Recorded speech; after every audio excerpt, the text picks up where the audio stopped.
All right, I'll start with a slide of my truck, Betty, and hauling a trailer with large-scale interactive art, which is what I do. I work in metal, and I'm going to talk a little bit about the process of building huge art in metal. Wow, I have extra time. Here's the Heron project, a project that I conceived of many years ago. The big idea was 3 cranes, lots of other sculptures to create some kind of interactive space for performers to play in, and ended up building maquettes, many drawings, ended up building 1 sculpture, 1 crane. Here I am in the shop, actually just following directions at this point, building this first Heron crane from technical drawings that have been engineered, and that is the process. You start from drawings and you go into building the small scale stuff, then you get an engineer to help you out, and then you just keep building, and months and months and months later you put it all together and oh my god, it looks just like the technical drawing. No surprises. And this crane here is 32 feet tall and can lift about 2,000 pounds from the beak, inspired by a bird, of course. It's hydraulically actuated, goes up and down very slowly, and is supposed to be some kind of theater venue for performers. And ideally, the audience and performers sort of blur the line. The audience can also climb it, be really close. It's a theater in the round, it's a theater outdoors. It's a space. Here's a picture of the Heron with its wings in El Paso, Texas, not too long ago, with a fire performer in the foreground. You know, it's still in the beginning stages because ideally there'd be 2 more cranes in addition to this crane for people to play on.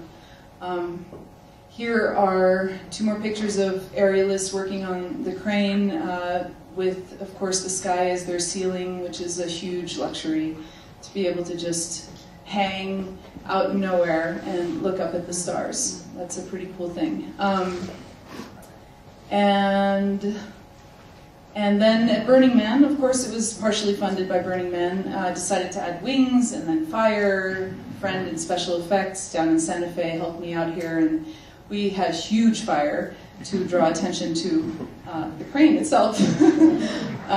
That was fun. It's expensive. And here's a serene picture of the Heron with its wings not on fire in an urban setting, again in El Paso, Texas, for a street festival in October. I loved it that they worked with the light. So it was a white sculpture and you can, you know, expose it to any kind of light. Pulse jets. Pulse jets became sort of something I obsessed about. I built one. It was at a Stables show a couple of years back.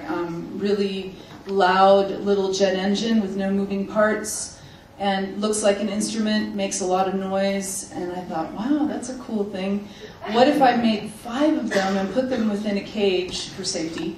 What if they spun around so they were in stereo, and what if the audience could control them? Wow, yeah. So, and you know, then came up with this cage pulse jet project, got funded by Burning Man again, and many drawings later, built a little maquette, and this is the big idea, which of course, you know, didn't quite look like that when it was done, but I was also pregnant at the time, so everything got a little harder.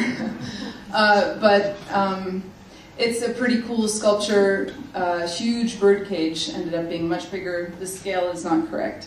And here I am in the shop again with lots of help from many people, building the sculpture, again following directions, basically just looking at the computer and cutting and welding and fabricating and cutting and fabricating.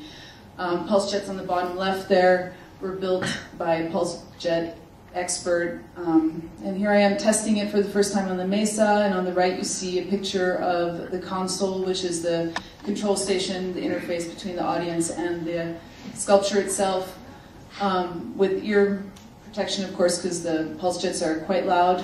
They're all different sizes, and so they make a range of different noises, so it's almost like an instrument. Here's a picture of it at Burning Man.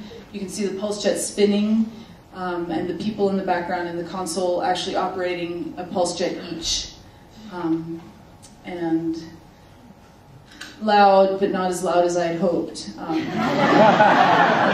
And yet another fabulous picture of the pulse jets in motion.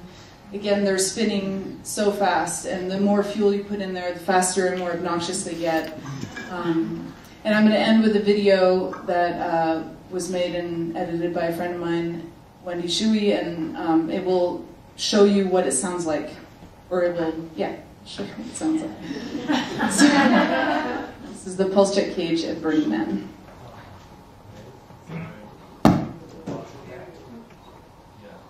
Sorry, guys. Put the mic in front of the computer. There's a better way.